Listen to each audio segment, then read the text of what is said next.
Biceps एक छोटा muscle है, इसलिए उसके सेट्स और रेपिटेशन कम होने चाहिए और वेट जो आप उठा रहे हैं वो ज्यादा। कितनी सच्चाई है इसके अंदर? देखिए, अगर हम सिर्फ बाइसेप्स की ट्रेनिंग की बात करें, स्पेसिफिकली हाइपरट्रॉफी यानी कि बाइसेप्स के साइज को लेकर, तो ऐसा नहीं है कि सिंस ये छोटा है इसलिए इसके रेप्स कम होने चाहिए, फिर सेट कम होने चाहिए। बिकॉज भाई, अगर मैं अपनी ही बात करूं एग्जाम्पल के लिए, जब मैंने स्टार्ट किया था ट्रेनिंग बाइसेप का, तो मेरे सेट्स ओवरऑल ज्यादा होते थे, वॉल्यूम ओवरऑल ज्यादा होता था बाइसेप्स के लिए।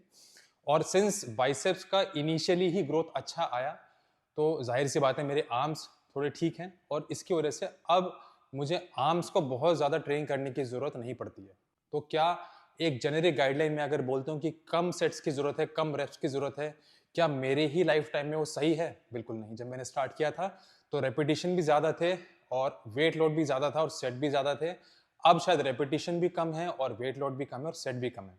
इसी तरीके से आपको अपनी ट्रेनिंग का ध्यान रखना है कि जब आप स्टार्ट करते हैं एज अ बिगनर, अपनी बॉडी को देखें कि बॉडी ट्रेनिंग के बाद अगला जब बाइसेप्स का ट्रेनिंग आ रहा है, क्या उससे पहले आपका बाइसेप अच्छे से रिकवर्ड है या नहीं है।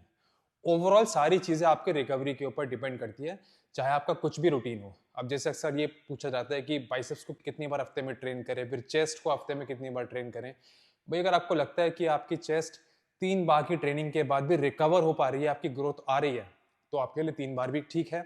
वहीं किसी के लिए अगर वॉल्यूम इतना ज्यादा है एक ही चेस्ट की ट्रेनिंग में कि दोबारा चेस्ट के वर्कआउट से पहले आप रिकवर नहीं हो पा रहे हैं, तो मैं नहीं समझता कि ये कहीं से कहीं तक भी समझदारी है कि आप बगैर रिकवर करे उसी बॉडी पार्ट को दोबारा ट्रेन कर रहे हैं। क्योंकि आप अगर ग्रोथ चाहते हैं, बॉडी की अगर ग्रोथ चाहते हैं, ओवरऑल हाइपरट्रॉफी चाहते हैं, उसके लिए रिकवरी उतना ही इंपॉर्टेंट है जितना कि ट्रेनिंग। सो इसलिए दोनों चीजों का ध्यान रखें, ग्रोथ के लिए रिकवरी प्लस ट्रेनिंग। और जहां तक सेट्स और रेपिटेशंस की बात है, वो हर इंसान के लिए अलग हो सकता है। उसी के लाइफ टाइम में जब वो बिगनर है तब अलग हो सकता है, इंटरमीडिएट है तब अलग हो सकता है, और जब वो एडवांस लेवल पे पहुंच जाता है तब अलग हो सकता है। ऐसी और जानकारी के लिए चैनल को सब्सक्राइब करें और मेक श्योर करें कि इस वीडियो को आपने लाइक किया है।